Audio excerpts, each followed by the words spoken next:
Hi guys, good morning po. So ito po yung view sa labas ng building. Oh, yan.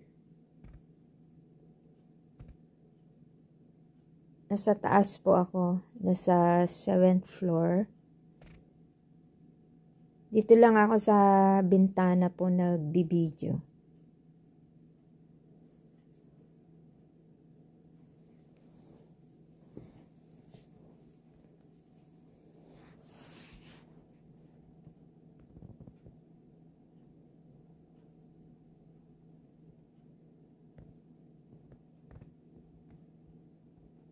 Yung kulay brown na yan, yan po yung building na ano.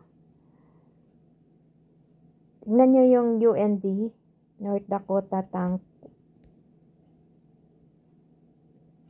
Doon po naman yung parking lot.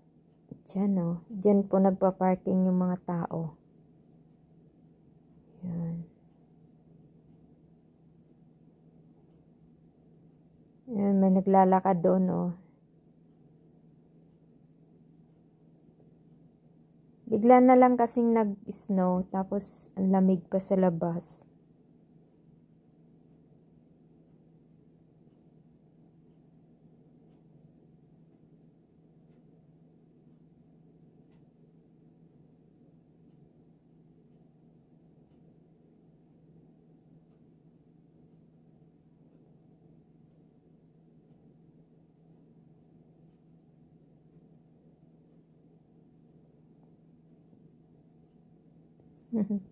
Ayan o, yung mama may hawak-hawak na ano, pagkain. Ang cute ng dalawang Christmas tree na yan o. Yan, ganda ng pagkatingdig. Nasa malayo po ako kaya malilit po yung ano, kotse. Yan lang, ingat po kayo.